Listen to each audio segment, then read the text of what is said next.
Episode 2, Lemon Meringue Bone Cookies.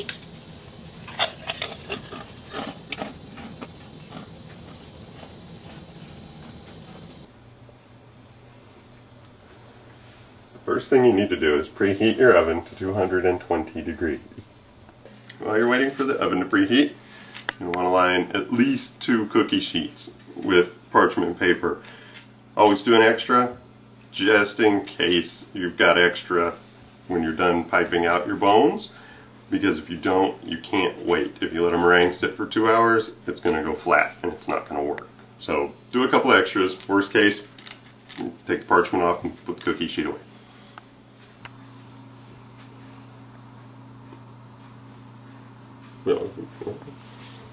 Alright, first thing you're going to want to do with your ingredients is just take a little pinch of salt and put it in a 1.5 cups of sugar and just set that aside. Then you're going to want to separate your eggs.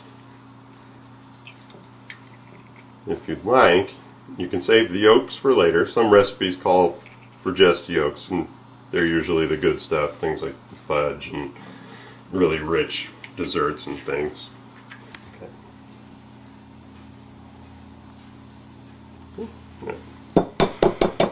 You're going to want a total of 5 egg whites.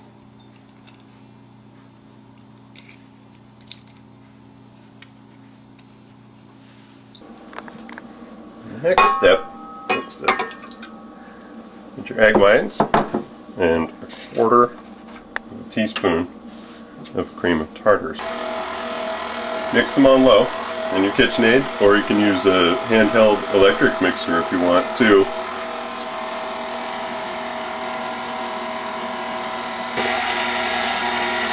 Blend these on low on your stand mixer or your handheld electric mixer until soft peaks form. Alright, now just a few minutes later,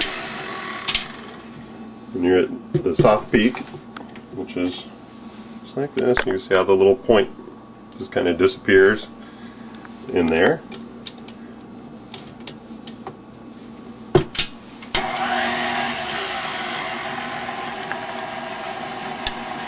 I'm going to add a teaspoon of lemon extract to these.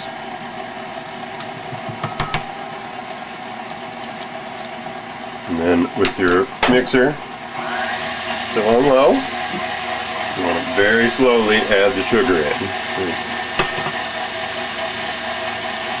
Very slowly add your sugar and salt mix in.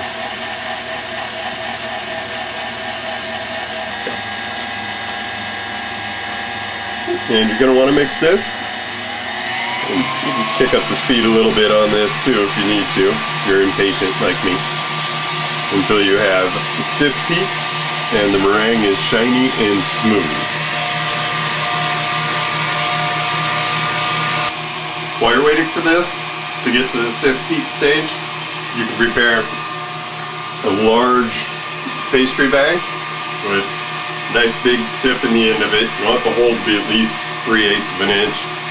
Or if you don't have one of these handy, you can use a gallon Ziploc bag and just cut the corner off of it.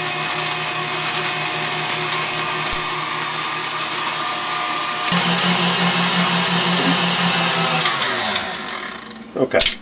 Now, when you get nice stiff peaks, like that one, and it's nice and shiny, you're ready to go to the next step. I have to give you a word of warning here. Don't do what I did. I added the sugar a little too quickly, so it took forever to get to this point. Add the sugar very slowly. And when you're finally done, just scoop the meringue into your decorating bag.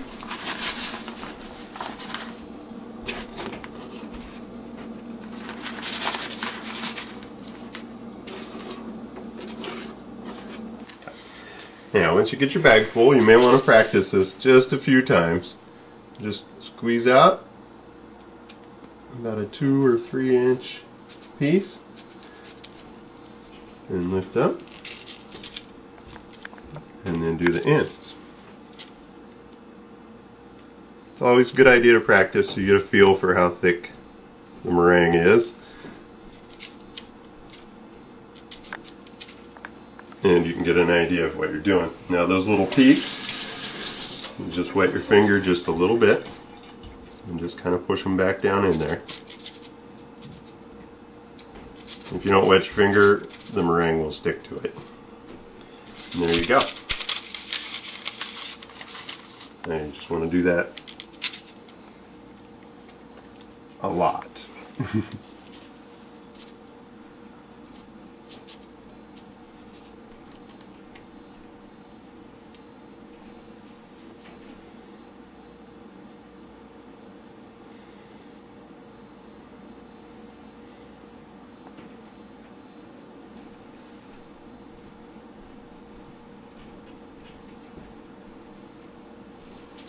And also with these, if you don't want to do the bones, you can do any kind of shapes that you want with it. You can just fill it in and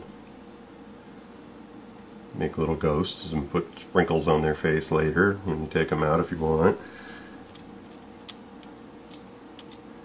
If you use different flavorings, like say a cherry or a strawberry, it's going to tint the meringue pink. So it's a good idea for Valentine's Day.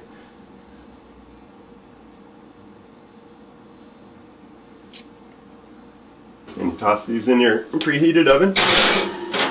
Now you don't have to worry about them spreading too much. They're going to spread a little bit, not a lot. Mostly up rather than out. And even if they do spread out a little bit and touch, they're very, very easy to break apart. I leave those in there for about an hour.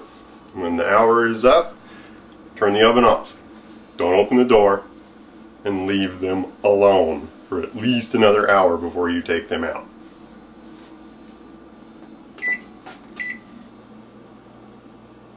Okay, at the end of an hour of baking and an hour of sitting in the oven with the temperature turned off, they're ready to go.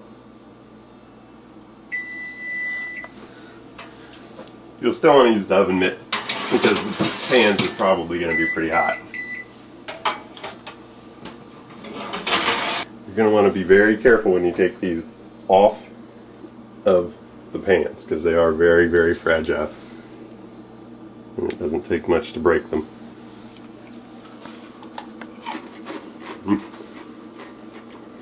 The lemon in them gives it that, lemon meringue thing going on. Really yummy. You might want to make 2 batches of these.